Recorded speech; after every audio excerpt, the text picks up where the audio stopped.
গাছ জুড়ে শুধু সোনালী লটকন, গোড়া থেকে ডালপালা পর্যন্ত থোকায় থোকায় ফল। আর এই দৃশ্য দেখতে প্রতিদিনই ভিড় করছেন দর্শনার্থীরা। কিন্তু এটি কোনো পর্যটন কেন্দ্র নয়, এটি শেরপুরের ঝিনাইগাতি উপজেলার ভারুয়া গ্রামের দুই ভাইয়ের গড়ে তোলা লটকনের বাগান। প্রত্যেকটা গাছের গোড়া থেকে আগা পর্যন্ত খালি নটকর আর নটকর, একেবারে কি বলবো, যা বলার ভাষা নাই। আমার দেখে খুব ভালো লাগলো নটকর বাগানগুলা।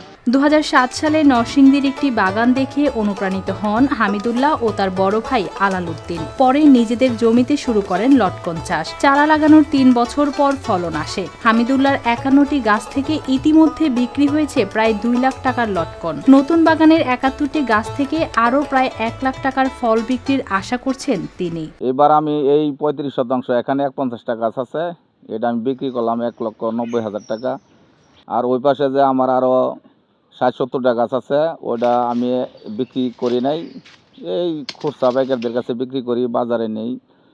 স্কুলের পোলাপান আসে, এলাকার লোকজন আসে, তাদেরকে কিছু আপ্যায়ন করার লাগে, তারা একটু খায়, টক মিষ্টি এগুলি দেখে।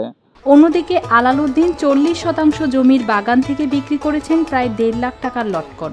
পরিবার সুন্দর চলে, মনে করেন আমরা চুক্তি বেঁচে লাইতে নিজের কয়েকটা গাছ লাগিয়া নিজে খাবার লাগিয়ে আত্মীয় স্বজনদের দিবার লাগিয়া বড় চুক্তি বেঁচে লাগছে।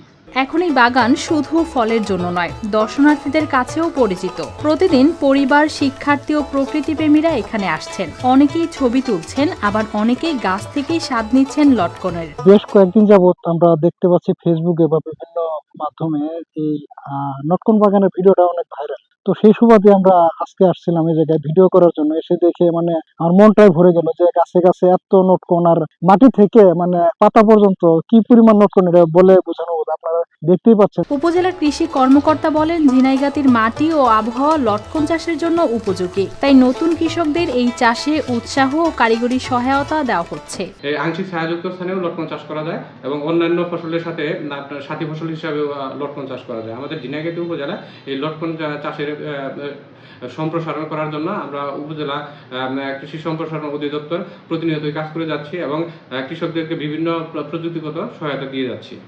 একসময় শখের বশে শুরু করা এই বাগান এখন দুই ভাইয়ের আয়ের বড় উৎস। একই সঙ্গে ঝিনাইগাতিতে লাভজনক ফল চাষের একটি সফল উদাহরণও হয়ে উঠেছে। News desk, RTV।